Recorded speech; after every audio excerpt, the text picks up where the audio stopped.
अब ये एक करीब 60 साल की लेडी है और इसको बहुत सारी तकलीफ़ें हैं।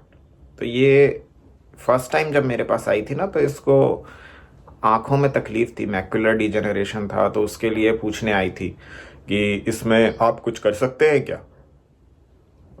मैंने बोला कि इसमें ज़्यादा तो कुछ हम नहीं कर सकते और आप ट्राई करके देख लो। अच्छा अच्छा ठीक है। तो इस तरह से ये दवा लेकर चली गई। फिर उसके बाद ये नहीं आई है। इसके जो हस्बैंड है उनको डिमेंशिया है, तो उनका जो इलाज है वो मैं करता हूँ। और इनके जो हस्बैंड के भाई हैं, यानी जो देवर है, उन वो ओसीडी से ग्रसित हैं। तो उनका इलाज मैं काफ़ी समय से कर रहा हूँ और वो काफ़ी ठीक हैं अभी इस टाइम पे। तो ये लेडी उस टाइम तो जब शुरुआत में आई थी और जब ये चली गई, ये घर में कहीं गिर गई स्लिप होके, और इसकी जो इस्चियम है, जो अपने हिप के अराउंड की जो बोन होती है, उसमें हो गया फ्रैक्चर। और वो इस्चियम का जो फ्रैक्चर है, तो उसमें क्या है कि ऑपरेट ही उसको करना पड़ गया था, क्योंकि वहाँ प्लास्टर आप नहीं लगा सकते। तो ऑपरेशन हुआ है। ऑपरेशन होने के बाद में अब क्या है कि मूवमेंट्स रिस्ट्रिक्ट हो गए हैं ठीक से। ये ना तो चल पाती है, ना तो बैठ पाती है, बिस्तर में लेटे रहती है ये, और कम्प्लीटली बेड रिडन है। और इसके जो घर वाले हैं, अब इसके हस्बैंड जो हैं उनको डिमेंशिया है, तो वो तो कर नहीं सकते। तो घर में जो बाकी के जो मर्द हैं और जो भी लोग हैं, वो लोग इसकी देखभाल करते हैं। वो लोग इसको देखते हैं, और ये बेड रिडन है। और फिजियोथेरेपिस्ट से इन्होंने अपॉइंटमेंट लिया है, तो फिजियोथेरेपिस्ट आता है, इसकी फिजियोथेरेपी कराता है इस लेडी की। तो ऐसा करते करते ना इनको करीब 1.5 से 2 महीना हो गया, और बहुत ज़्यादा दर्द में रहती है ये, बहुत ज़्यादा दर्द में। इतना दर्द, इनके जो देवर जो आते हैं मेरे पास रेगुलरली, तो उन्होंने बताया कि ये बहुत दर्द होता है डॉक्टर साहब इनको, इतना दर्द में रहती हैं, बहुत परेशान है, आप कुछ कर सकते हैं क्या? तो वो पैरों की फ़ोटो दिखाने लगे कि बहुत एमेशिएट हो चुका है अब पैर, क्योंकि मूवमेंट्स ही नहीं है, तो मसल टोन जो है वो जा रही है। तो इन्होंने पूछा कि आप कुछ कर सकते हैं। मैं बोला कि चलिए मैं देखता हूँ। तो फर्स्ट टाइम जिस तरह से ये बात कर रही थी, तो उस टाइम मैंने इनको प्लेटिना दिया था, पर उससे कुछ इनको फ़र्क भी नहीं आया। और वो बीमारी भी ऐसी थी कि उसमें बहुत ज़्यादा हम कुछ कर नहीं सकते थे। तो अब जब ये दूसरी बार, मैंने बोला कि ठीक है आप मेरी बात कराइए उनसे फ़ोन में। तो उन्होंने बात किया, तो मैंने बोला हाँ बताओ क्या दिक्कत है आपको? दर्द होता है मेरे को, और क्या, ऑपरेशन हुआ था। मैं बोला अच्छा, और कुछ नहीं? और कुछ नहीं है। तो मैंने बोला अच्छा ठीक है, तो क्या चाहते हो आप मेरे से? देख लो, कोई दवाई हो तुम्हारे पास तो देख लो। तो मैंने इनको फिर से प्लेटिना दिया था, लेकिन कोई इफ़ेक्ट नहीं आया। और 10 दिन तक दवा खाने के बाद भी इनको कोई दर्द में कमी नहीं आई, कुछ नहीं आया। तो दोबारा जब दवाई लेने आए इनके रिलेटिव, तो मैंने पूछा कैसी हैं क्या है, तो बताया कोई आराम नहीं है। तो मैंने बोला अच्छा ठीक है, मैं कुछ और बताएंगे आप?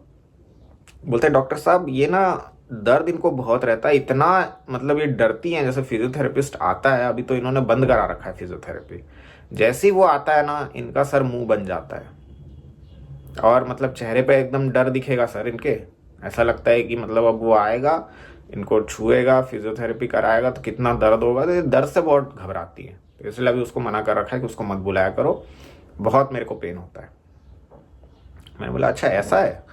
तो ये चीज़ देखिए इनकी बातों में नहीं झलकी। जैसे इन्होंने मेरे से बात किया, तो कैसे रूड टोन है, और कैसे किस तरह से ये बात करती है। तो ये जब मेरे को याद है, जब ये अपने हस्बैंड को लेकर आई थी, जिनको डिमेंशिया है उनको लेकर आई थी, तो मेरे से बोलती हैं ये कि उस समय ये ठीक थी। तो उस समय ये मेरे को बोलती थी कि मैं तो इनको समझाती हूँ कि ये सब जो बीमारी है इसमें इतना क्या घबराते हो, भगवान का नाम लो और बढ़िया रहो मौज में, जबरदस्ती का इतना टेंशन लेते हैं ये। तो इस तरह से ही इसका टोन रहता है। अभी भी आप देखिए, इसको आंखों की तकलीफ है, ऑपरेशन हुआ है, बोन फ्रैक्चर हो रखी है, बेड रिडन है, लेकिन टोन देखिए। मैंने बोला और कोई दिक्कत है? नहीं, और कोई दिक्कत नहीं है, सब बढ़िया है, ऐसे इसमें भी कोई दिक्कत नहीं है, देख लो आप। अब देखो, ये ना श्रीकिंग एड जैसा लग रहा है ना अपने को, लेकिन क्या है, ये श्रीकिंग एड नहीं है।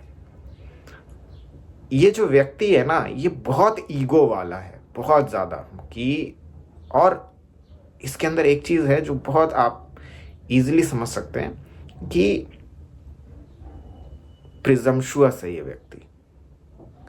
प्रिजम्पशुअस मतलब कि जहां जो चीज़ नहीं बोलनी चाहिए, अपने दायरे से बाहर जाके अपने हस्बैंड जिनको डिमेंशिया है उनको ये बता रही है, मैं तो इनसे कहती हूँ कुछ नहीं होता, ये है, भगवान का नाम लो, बढ़िया से रहो।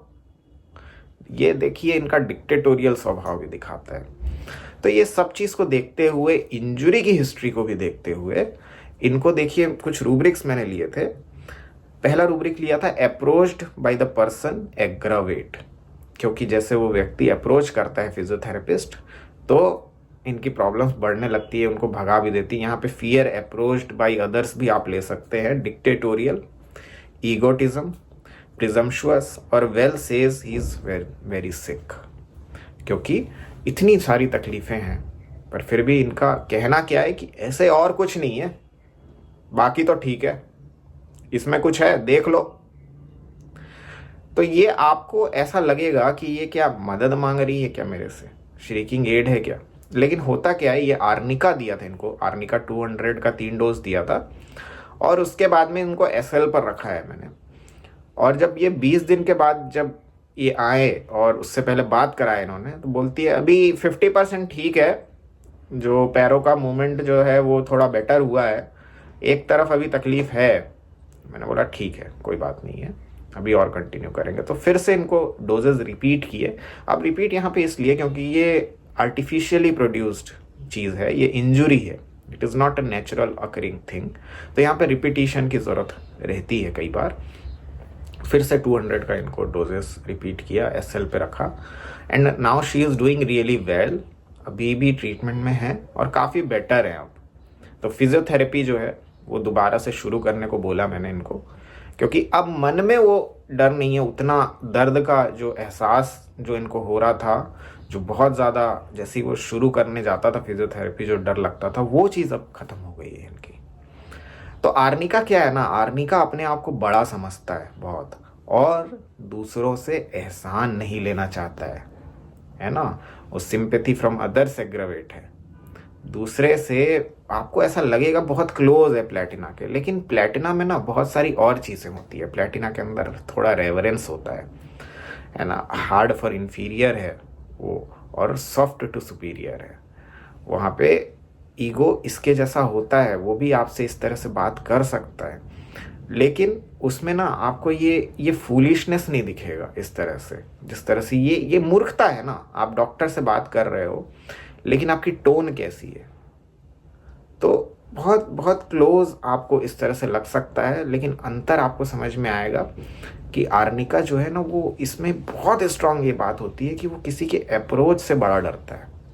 अब यहाँ एक इंजुरी की स्थिति है, कोई भी और बीमारी हो सकती है, पेनफुल कंडीशंस में ये किसी के छूने से जरा सा पास पहुँच, अगर कोई टच करके देखना चाह रहा है, एग्जामिन करना चाह रहा है, ये बहुत ज़्यादा उस चीज़ से चिढ़ता है, डरता है, घबराता है, लेकिन एक ऑडेसिटी मेंटेन रहती है, फूलिशनेस मेंटेन रहता है, टेमेरिटी मेंटेन रहती है इसकी, है ना। तो इसके बारे में, आर्निका के बारे में बहुत सारे लोगों ने बहुत सारे वीडियोस आपको बनाए होंगे, पर इसका कोर यही चीज़ है कि कितनी भी बीमारी हो, कितना भी परेशानी हो, ये क्या चाहता है ना, ये चाहता है कि मैं एहसान नहीं लूँ किसी से। एहसान लूँगा तो क्या होगा, फिर वो सामने वाला जो है वो अपना एहसान जताएगा। This is the approach of a person aggravate, है ना, कि सामने वाला फिर मेरे को अप्रोच करेगा ना, अपना एहसान दिखाएगा। ये जो है ना, ये आर्निका की पिक्चर है। आई एम श्योर कि आपको इंटरेस्टिंग लगा होगा, और पढ़िएगा इसको, इसके रूब्रिक्स देखिए सारे, और आप यही जो कोर है वो पाएंगे इसमें। तो वीडियो पसंद आता है तो लाइक करें, चैनल पे नए हैं तो सब्सक्राइब करिएगा। Till next time, thanks a lot and good bye.